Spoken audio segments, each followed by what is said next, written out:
Councillor Gorn, former Deputy Leader. What do you think the reason for the result was? A big swing to Labour based on promises that have been made nationally. Very mixed messages about the actual what's being promised by the Labour administration. And unfortunately, not enough people turning out to support the work we've been doing. How much do you think the Reverse the Ban campaign, the restrictions, the boot badge restrictions in the city centre, how much of a role do you think that played? I think it may have played a part, but if you look at my result, 855 people still, thank you very much, voted for me.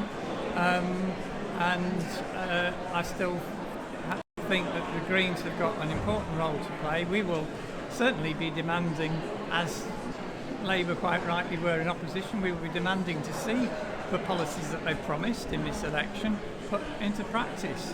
And we will be fighting for the city and for the planet to ensure that whatever's been promised is delivered. Is this an example of the junior partner in the coalition being punished? We've seen this before in political history. Yeah, and I can certainly recall, I think it was in 2011, a very similar situation where Steve Galloway and Andrew Waller both lost their seats because of the work that they've been doing in the administration at that point in time.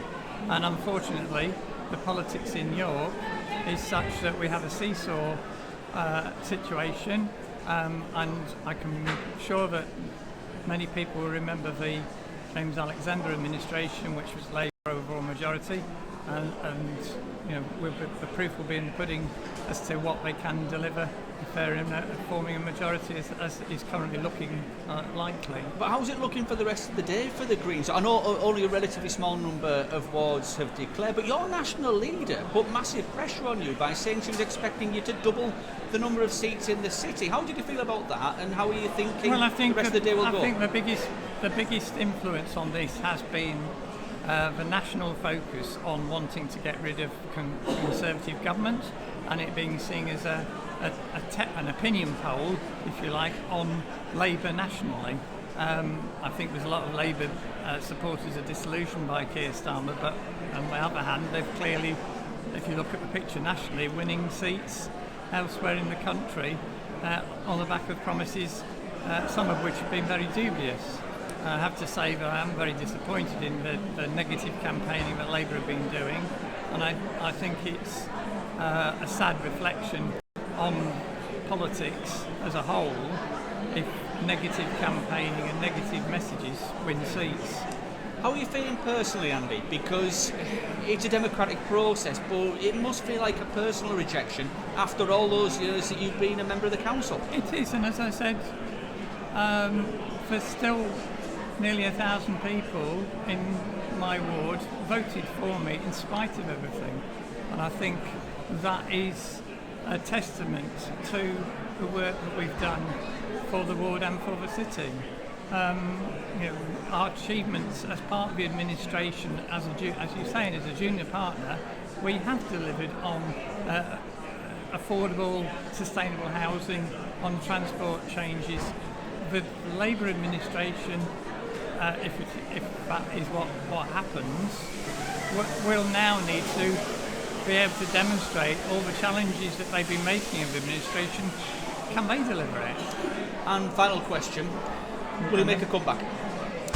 Well, that's obviously a question for us as a party to look at. I think it's always easier in opposition. I think, you know, I've got more experience in opposition than being in administration, so I'm looking forward to taking on the challenge of calling the administration to account and actually delivering what they promise. One thing.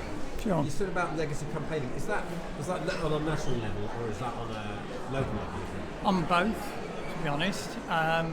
You know, I've certainly had on the doorstep people saying that they're not supporting Labour because of the comments about Rishi Sunak and paedophiles.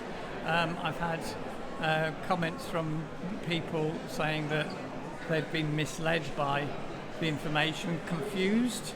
A leaflet's been put out featuring the local MP, even though she's not up for election at this, for election, and there was no opportunity to vote for her. But on all the ballot, on all the leaflets, there's been quotes from Claire Douglas, the leader, and Rachel Maskell, the local MP, which is again trying to conflate the national increase in Labour support with what's happening locally. But I do think it's particularly disappointing that some of the leaflets promise things like freeze on council tax, which is a national pledge if there's a Labour government, not something that they could deliver. But nevertheless, that's what people have read in the leaflets from the party, alongside claims that the Lib Dem and Green administration have been wasting money on various things to enforce the blue badge ban, which is clearly not the case, because their leader, the Labour leader, said that she supported the anti-terror measures.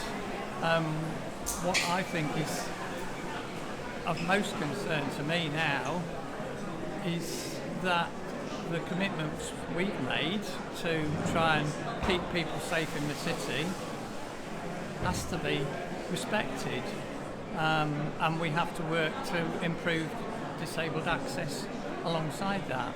But unfortunately, slogans and leaflets are not the same as actually talking to officers and counter-terrorism police about what you can and can't do, and at the same time as keeping people safe.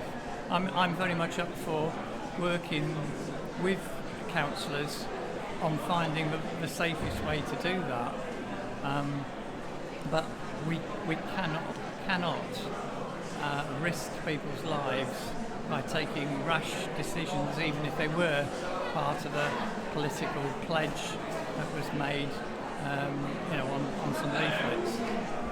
Thank you.